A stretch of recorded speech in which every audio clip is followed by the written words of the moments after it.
Mais uma vez, bom dia, meus amados. Eu convido você a ler, a abrir a sua Bíblia, ou colocar em Gálatas 5.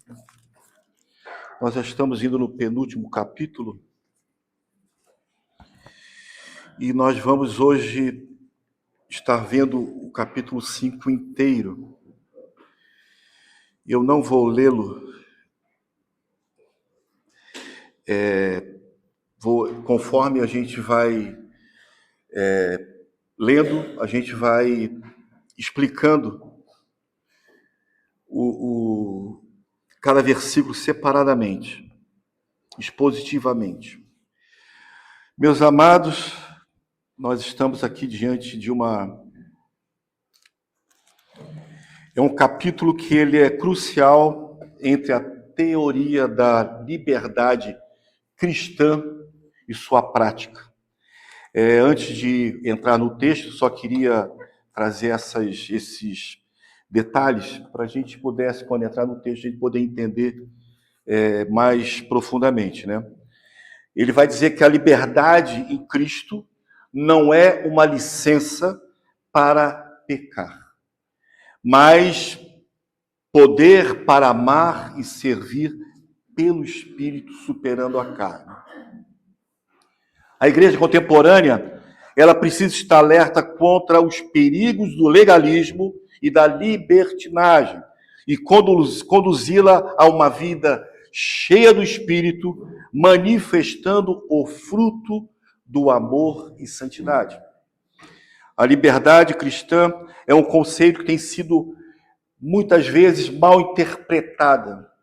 Alguns usam a predestinação para justificar seus erros, uma vez que entendem que já estão salvos. Então, ela não é a liberdade para pecar, pois a salvação, como nós já vimos esse tempo todinho, é pela graça e não por nossas obras. Não é uma liberdade se como quiser prestar conta a alguém, nem uma liberdade para viver sem estar debaixo de uma autoridade espiritual. Os famosos desagrejados, desigrejados, eu falei desigrejados, essas pessoas que acham que não precisam de estar em comunhão com uma igreja ou diante de uma autoridade, como aqui eu falei, espiritual. E a verdadeira liberdade dos crentes em Cristo consiste em estar livre da culpa e da condenação dos seus pecados que merecem. Nós somos... essa liberdade consiste em entender que estamos livres da culpa e da condenação que nós merecemos. Livres da ira de Deus e livres da ira de Deus, detalhe, aqui e eternamente. Livres da condenação imposta pela lei que Paulo vem falando durante esse tempo todinho nessa carta. Esta liberdade nos capacita pelo Espírito a obedecer a Deus por um amor voluntário e não por medo de castigo. Todos esses privilégios são dados, detalhe, gratuitamente aos crentes, com base da obra redentora de Cristo em nosso favor, na sua morte e na sua ressurreição. Somos os únicos seres humanos a experimentar essa liberdade real. Os eleitos, os predestinados, são os únicos que têm a oportunidade de vivenciar essa liberdade real. A humanidade, em geral, vive uma ilusão de ser livre, mas são escravos do pecado, do diabo, do mundo e da morte. Somos verdadeiramente livres das demais pessoas e seus julgamentos, mas nos tornamos servos de todos com o objetivo de amá-los e servi-los aqui neste mundo. Vamos ver no versículo 1, que diz o seguinte: para a liberdade foi que Cristo nos libertou. Por isso, permaneçam firmes e não se submetam de novo a jugo da escravidão. O versículo pequenininho, mas com uma informação muito grande. Primeira, Cristo nos libertou. É uma ação decisiva, definitiva de Jesus na cruz, que quebra todo o jugo da escravidão, seja pecado, seja lei ritualista, ou seja da condenação. Permaneçam firmes. Essa liberdade exige uma vigilância ativa. Não podemos baixar a guarda. Não podemos relaxar diante dessa liberdade que Cristo nos libertou. E temos que estar atentos, permanecendo firmes. E aí ele continua: não entre novamente no jugo da escravidão. Uma referência direta ao legalismo, enfatizado muito no capítulo 4 que nós vimos na semana retrasada. A qualquer sistema que substitua a graça por obras humanas. A gente tem visto isso esse mês inteiro. Nada substitui a graça de Deus em nossas vidas. Não podemos fazer nada para que aumente ou diminua a graça de Deus na minha vida. E não podemos buscar alguma coisa que possa substituir essa verdade. E qual é o jugo que ameaça a nossa liberdade hoje? Quanto ao legalismo, liberalismo, qual a forma humana que tem atrapalhado as nossas vidas? Sobre aparência, sobre dietas, forma de culto e adoração, práticas partidarísticas dentro da igreja. Isso que entrou na igreja e faz um mal terrível, como uma divisão. E nós temos que observar, por isso que ele fala, permaneça firme. Não podemos baixar a guarda. Existem igrejas que dividiram, por um achar que é de um lado e o outro do outro. Vigiem. Julgamentos baseados em tradições. Não, mas essa é a minha tradição. Eu tenho tradição nisso. Por outro lado, também existe algo também que nós temos que estar observando. É a condenação e perfeccionismo. É a crença que nunca somos bons o suficientes para Deus. Talvez você pense, ou eu penso, não é simples, não. Existem pessoas que se condenam porque não se acham boas o suficiente. E nós temos que tomar um cuidado, porque nós não fazemos nada para merecer. Ele nos considera, não nós nos consideramos. E outra coisa, expectativas culturais, pressão para conformar-se com o padrão mundano dentro da igreja. Sucesso, riqueza, moralismo superficial. Eu posso, mas vocês não podem. Temos que tomar muito cuidado com esse jugo, para que isso não venha sobre a nossa vida e que nós não mais, nós não possamos mais se submeter a essas coisas. E qual é o nosso desafio? Examinar nossa vida. Como eu estou, como você está, como nós estamos. Vivemos em plena liberdade de Cristo ou há áreas onde eu e você nos submetemos a julgos humanos? Como igreja, promovemos liberdade ou criamos regras? Temos que estar atentos a isso aí. Temos que observar. Versículo de 2 a 6. O legalismo que anula a graça. E Paulo fala, eu, Paulo, lhes digo que, se vocês se deixarem circuncidar, Cristo não tem valor nenhum para vocês. De novo, testifico a todo homem que se deixa circuncidar é o mesmo que está obrigado a guardar toda a lei. Vocês que procuram justificar-se pela lei estão separados de Cristo. Vocês caíram da graça de Deus, porque nós, pelo Espírito, guardamos a esperança da justiça que provém da fé. Porque em Cristo Jesus, nem a circuncisão, nem a incircuncisão tem valor algum, mas a fé que atua pelo amor. Paulo, ele é radical. Ele não dá o jeitinho.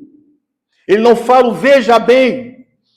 Ele vem e fala, Cristo não tem nenhum valor para vocês. A salvação não é Cristo mais alguma coisa. Ele não pode ser dividido nem acrescentado. Não podemos nada acrescentar à salvação em Cristo. Não podemos dividi-la com nada e com ninguém. No versículo 3, ele vai falar, está obrigado a guardar toda a lei, ou seja, o legalismo é um sistema de tudo ou nada. Ou você guarda, ou você não guarda. Ou você faz, ou você não faz. Caíram da graça, no versículo 4, a dependência de obras corta a relação da dependência da graça. A partir do momento em que nós queremos fazer obras ou queremos buscar algo que nós tenhamos mérito, nós cortamos a relação da graça do Senhor em nossas vidas. Isso tudo provém da fé. E Paulo fala a esperança da salvação em Cristo. Não é a esperança que vai dar tudo certo. É a esperança da certeza que em Cristo nós temos toda essa dependência da graça. Não é aquele pensamento, se Deus quiser, não. Eu tenho esperança de ser salvo. Não. Nós temos a esperança garantida em Jesus, que Ele virá. E através da sua obra redentora, somos salvos. Unicamente uma vez suficiente. Não precisamos nos converter todo dia. Já fomos convertidos. Já somos eleitos. Antes de tudo. No versículo 6, a fé que atua pelo amor, o oposto do legalismo, existe ação, a fé expressa de amor ativo. Observamos que a Bíblia, ela é um livro que ela fala de amor. Deus é amor. Ou seja, o amor tem que estar contido no crente. Não podemos dar outro espaço.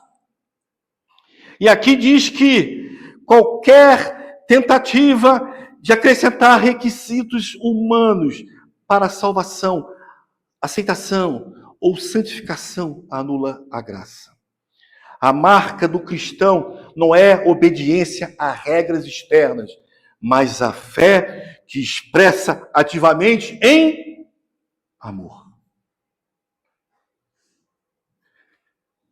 Do versículo 7 ao 15, a libertinagem que destrói a unidade.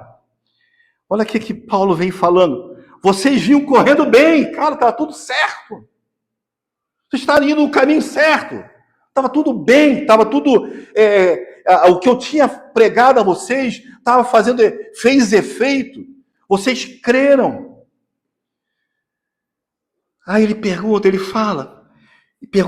quem foi que os impediu de continuar a obedecer à verdade. No capítulo 4, ele fala: será o que eu fiz para vocês foi em vão? Será que foi em vão o que eu ensinei a vocês? E ele continua: esta persuasão não vem daqueles que o chamou. Um pouco de fermento leveda toda a massa. Tenham confiança no Senhor, de que vocês não mudarão a sua forma de pensar. Observe, tenham confiança no Senhor, que vocês não mudarão a forma de pensar. Paulo ainda diz: vocês ainda vão voltar a entender o que foi pregado a vocês. Mas aquele que está perturbando vocês, seja ele quem for, sofrerá condenação. Mas, irmãos, se ainda prego a circuncisão, por que continuo sendo perseguido? Nesse caso, estaria feito o escândalo, desfeito o escândalo da cruz. Quem dera se até se mutilasse aqueles que estão perturbando vocês. Porque vocês, irmãos, foram chamados à liberdade. Mas não usem a liberdade para dar ocasião à carne. Pelo contrário, sejam servos um dos outros pelo amor. Porque toda lei se cumpre em um só preceito: ame o seu próximo como a você mesmo. Mas se vocês ficam mordendo e devorando uns aos outros, tenham cuidado para que não sejam mutuamente destruídos. Versículo 7 a 9, influência externa. Vocês estavam indo bem. E o que vocês estão fazendo agora que não vem o Senhor? E um pouco de fermento, ensinamento falso, ele leveda toda a massa. O legalismo, ele é contagioso.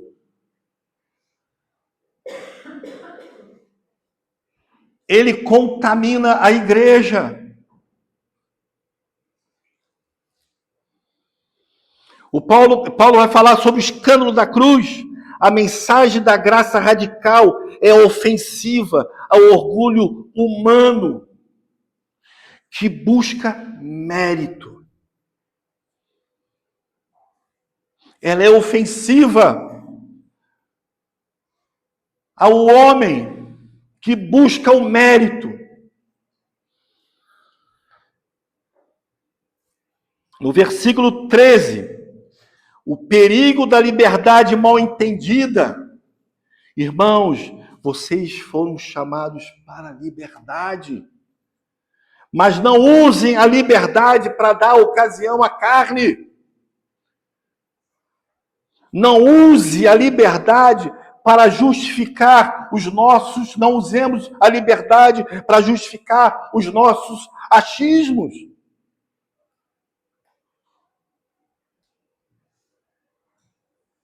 E no versículo 14, ele vai falar o resumo da lei, um só preceito.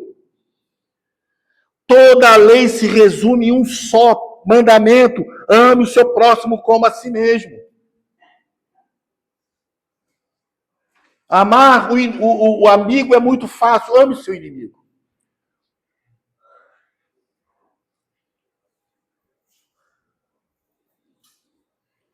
A verdadeira liberdade em Cristo não nos leva ao libertinismo, mas sim a amar e servir a Deus e ao próximo.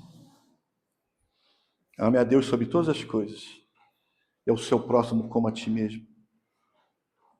Ame a Deus e sirva o homem. Somos verdadeiramente livres das demais pessoas e seus julgamentos, mas nos tornamos servos de todos, com o objetivo de amá-los e servi-los aqui nesse mundo. Interessante que Paulo vai falar que você não coloque que você possa tenha mérito mais na outra pessoa do que em você.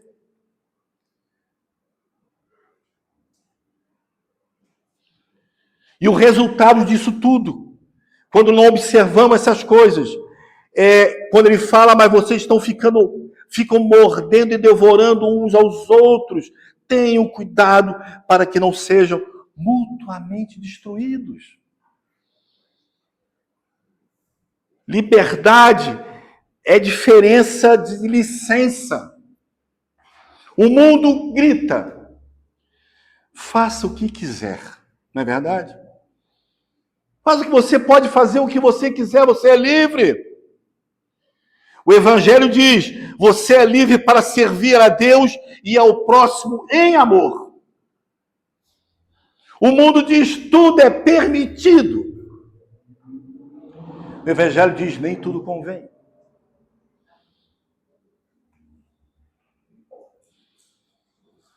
Dos versículos 16 a 26, a verdadeira liberdade, andar no Espírito.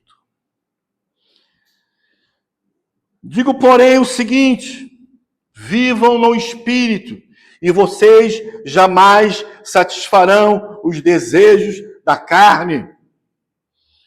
Porque a carne luta contra o Espírito, e o Espírito luta contra a carne. Porque somos opostos entre si, para que vocês não façam o que querem. Mas se vocês são guiados pelo Espírito, vocês não estão debaixo da lei. Ora, as obras da carne as obras da carne são conhecidas e são imoralidade sexual, impureza, libertinagem, idolatria, feitiçaria, inimizade, rixas, ciúmes, iras, discórdias, divisões, facções, invejas, bebedeiras, orgias e coisas semelhantes a essas. Declaro a vocês, como antes já os preveni, que os que praticam tais coisas não herdarão o reino de Deus. Mas o fruto do Espírito é amor, alegria, paz, longanimidade, benignidade, bondade, fidelidade, mansidão, domínio próprio. Contra essas coisas não há lei. E os que são de Cristo Jesus crucificam a carne com suas paixões e seus desejos. Se vivemos no Espírito, andemos também no Espírito. Não nos deixemos possuir de vanglória, provocando uns aos outros, tendo inveja um dos outros. Aqui está um conflito inevitável. Carne e Espírito. Vivam no Espírito.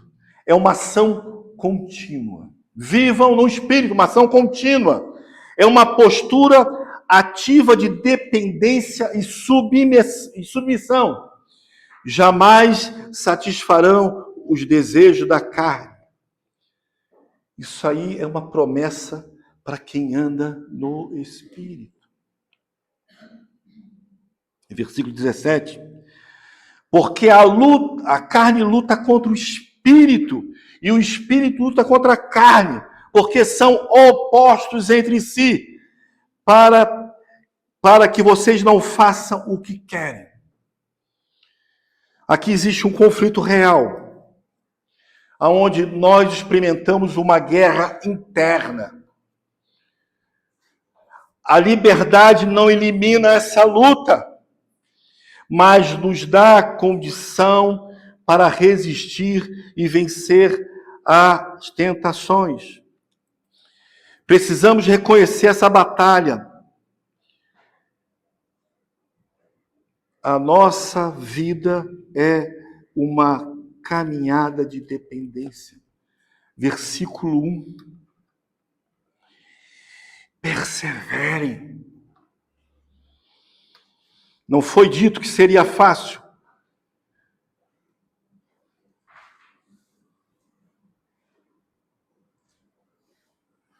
Andar no Espírito de que maneira?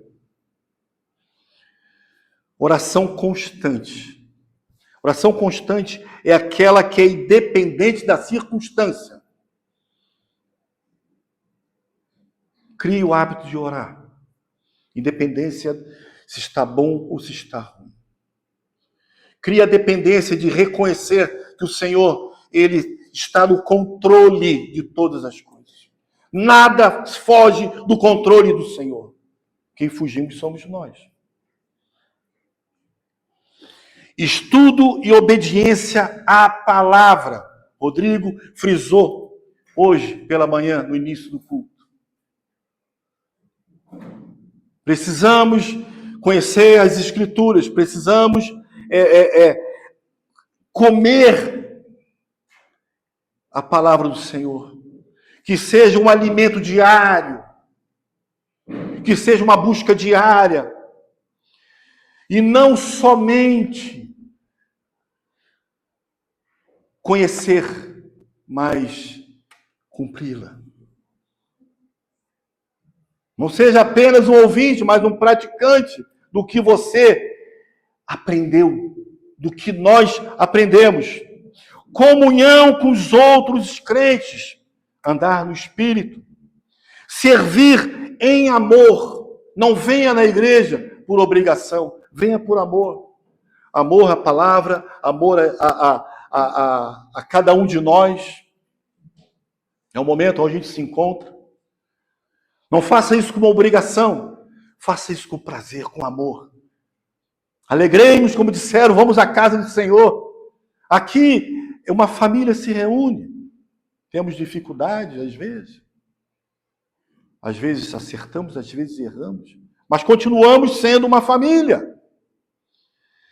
E temos que também ter a sensibilidade para observar os sinais e discernir as armadilhas do dia a dia. Andar no Espírito é isso, amado. O inimigo anda em derredor, buscando a quem possa tragar. O inimigo anda em derredor, tentando nos pegar uma brecha para que ele possa influenciar. Então nós temos que ter essa sensibilidade de discernir quais as armadilhas que o inimigo quer colocar diante de nós. E esta pergunta que não pode se calar. Você, eu, estamos conscientemente buscando andar no Espírito? Diariamente? Ou estamos tentando vencer a carne com a nossa própria força? Se nós estamos buscando vencer a carne com a nossa força, lamento dizer que nós vamos perder.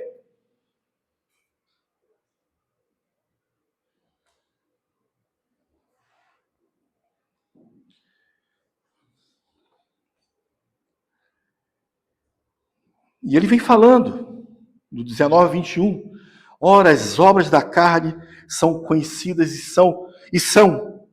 E ele vem trazendo aqui 15 exemplos. Sexualidade, imoralidade, prostituição, impureza, lascívia, religião falsa, idolatria, feitiçaria, relações quebradas, inimizades, porfias, ciúmes, iras, discórdias, dissensões, facções, invejas, excessos, bebedeiras, glutonarias. E qual é a consequência? Nós temos um diagnóstico severo, porque esta lista expõe o coração do homem sem Deus e que não anda no Espírito. E a consequência é dura demais. Porque aqui ele vai falar que não herdará o reino de Deus. E nós reconhecemos que só existem 2 lugares para passarmos a eternidade. Uma reinando com o Senhor. E a outra nós já sabemos. afastados de Deus, em um lugar que dia e noite sentiremos dor e ranger de dentes. Não temos escapatória. A consequência, não herdarão o reino de Deus. Paulo dá um diagnóstico severo. Isso aqui é um alerta solene. Estilo de vida caracterizados por essas obras sem arrependimento, que indicam a ausência de salvação. Amados, a gente tem que entender. A Bíblia não é um livro que acusa. Inclusive, Paulo fala aos Coríntios, nós somos aqueles que são os que falam para que o homem se reconcilie com Deus. Não podemos usar a palavra de Deus para acusar, porque essas obras não são, as obras da carne não são para nos condenar, mas para nos convidar ao arrependimento e à busca de Cristo. Hashtag ainda dá tempo. Essas obras da carne não é para você, para eu e você pegarmos e falar, meu Deus, estou perdido. Não, isso é para alertar cada um de nós. Observem.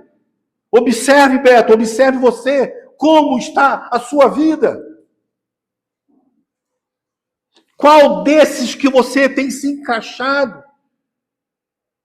Mas aí alguém pode falar, mas eu vou lutar com a minha força para não ser mais isso. Não. Não lute pela sua força, mas pela força do Espírito Santo que habita em nós. Ainda dá tempo. Porque o Espírito, o fruto do Espírito Santo é a evidência da verdadeira liberdade. E Paulo fala, mas o fruto do Espírito é amor, alegria, paz, longanimidade, benignidade, bondade, fidelidade, mansidão e domínio próprio. E contra essas coisas não há lei. Os que são de Cristo Jesus crucificam a sua carne com as suas paixões e seus desejos. Se vivemos no Espírito, andemos também no Espírito. Não nos deixemos possuir de vanglória, provocando uns aos outros, tendo inveja uns dos outros. A gente observa que aqui está escrito fruto. Não está como obras da carne, está escrito fruto do Espírito. Está tudo integrado, produzido pelo Espírito que habita em nós. Não é autoajuda ou esforço humano. O fruto é baseado em relacionamento de um só preceito. Ame a Deus e seu próximo. Ele começa com amor. O fruto do Espírito é amor.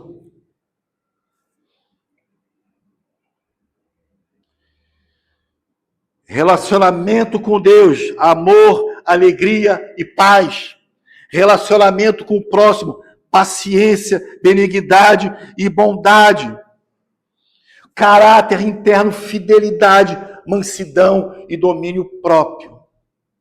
E no versículo 24, crucificando a carne, a decisão recial de romper com o velho modo de vida.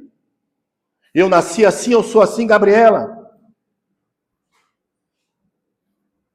Aqui é uma decisão radical, crucificando a carne. Não é fácil. Não é sobre você, não é sobre os meus direitos. Crucifica a carne.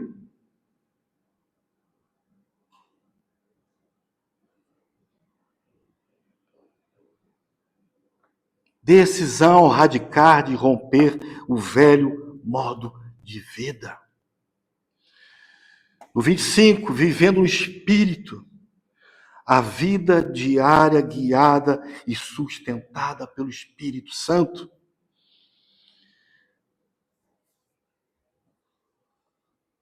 A verdadeira marca do fruto do Espírito é amor. Paulo, ele escreve algo maravilhoso. Em 1 Coríntios 13, que todos nós sabemos, mas eu vou recitar a vocês, que diz: ainda que eu fale a língua dos homens e dos anjos, se não tiver amor, serei como um bronze que soa ou como um símbolo que retine. Ainda que eu tenha o dom de profetizar, que conheça todos os mistérios, toda a ciência, ainda que eu tenha tamanha fé a ponto de transportar montes, se eu não tiver amor, nada serei. E ele continua: ainda que eu distribua todos os meus bens entre os pobres, ainda que entregue o meu próprio corpo para ser queimado, se não tiver amor, isto nada me adiantará. O amor é paciente, é bondoso, o amor não arde ciúme, não se envaidece, não é orgulhoso, não se conduz de forma inconveniente, não busca os seus interesses, não se irrita, não se ressente do mal. O amor não se alegra com a justiça, mas se alegra com a verdade. O amor tudo sofre, tudo crê, tudo espera, tudo suporta. O amor jamais acaba. Havendo profecias desaparecerão, havendo línguas cessarão, havendo ciência passará, mas o amor nunca acabará. O Espírito produz vida abundante e duradoura no crente. O Senhor não nos libertou apenas do pecado, mas para sermos transformados à imagem de Cristo e refletir o seu caráter. Somos pequenos cristos. Somos sal e luz nesse mundo. Não podemos agir de maneira diferente do que nós cremos, do que pregamos, do que entendemos, do que estudamos. Não podemos ter uma vida dupla.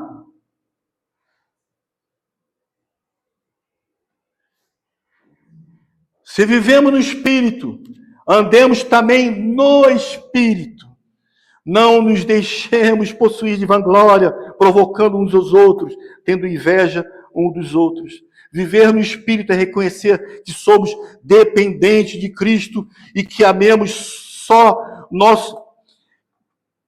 Reconhecer que somos dependentes de Cristo e que amemos não só que amemos nossos irmãos como a nós mesmos. Perdoe a dificuldade de expressar. Paulo escreveu aos Filipenses: não façam nada por interesse pessoal ou vaidade, mas por humildade. Cada um considerando os outros superiores a si mesmo, não tendo em vista somente os seus próprios interesses, mas também dos outros. Vamos aplicar, amados.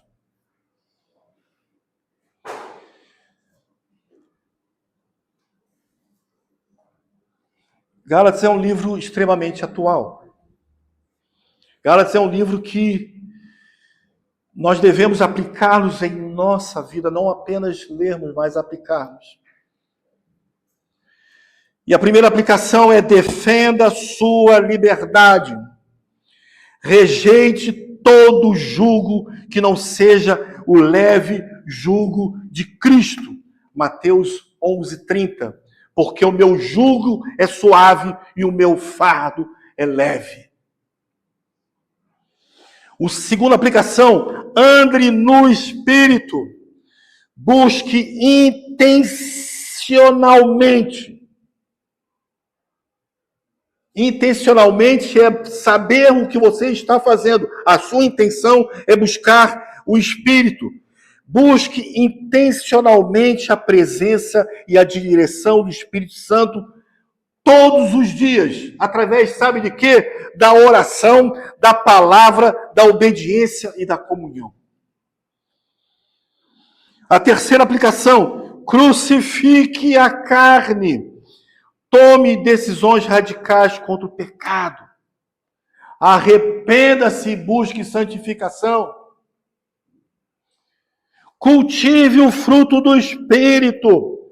Peça a Deus que produz em você, em mim, em nós, amor, alegria, paz e paciência. Deixe que essas qualidades molde o seu relacionamento e suas ações. Que isso seja o norte do seu relacionamento. Amor, alegria, paz e paciência. A quinta aplicação: ame como Cristo amou. Usa a sua liberdade para servir, perdoar, edificar, amar incondicionalmente, especialmente os irmãos da fé. Rodrigo falou algo, nós fomos perdoados de algo imperdoável. Hoje participamos da ceia, aonde nós vamos reconhecer em Cristo que a sua ação, que a sua entrega no meu lugar, no seu lugar, foi por algo que você não podia fazer e que eu não poderia fazer. A graça de Deus sobre a minha vida tem um preço. A morte do Senhor. Ele morreu no meu lugar, ele morreu no seu lugar, ele morreu no lugar de todos nós. E o mais maravilhoso disso, pela misericórdia do Senhor, é porque nós não merecíamos nada disso. Ninguém é melhor do que ninguém. Hoje o João me mostrou alguém falando, todos nós somos farinhas do mesmo saco. Todos nós estamos na mesma condição. Ninguém é melhor do que ninguém. Todos erramos, falhamos, mas todos nós estamos diante do Senhor para nos arrepender e nos reconciliar com Ele. Isso é um privilégio dos eleitos, um privilégio dos salvos, é um privilégio nosso. Não podemos nos igualar com o privilégio do mundo, onde tudo pode, onde tudo é permitido. Nós temos essa liberdade, mas nós sabemos que nem tudo convém a fazermos. Vamos orar. Espírito Santo, pedimos que encha-nos, Senhor. Livra-nos, Senhor, da escravidão, do legalismo e do pecado. Ajuda-nos, Senhor, a andar cada dia mais em profunda dependência a Ti. Crucifica-nos em nós as obras da carne e para que possamos produzir o Teu fruto precioso em nossas vidas. Que o amor de Cristo manifestado através de nós seja a evidência da verdadeira liberdade que temos no Senhor. Conduza-nos, Senhor, a viver plenamente para a glória do Pai. E em nome de Jesus Cristo, aquele que entregou a sua vida, aquele que nos redimiu, aquele que nos salvou, e é que nós oramos. Amém, amém e amém.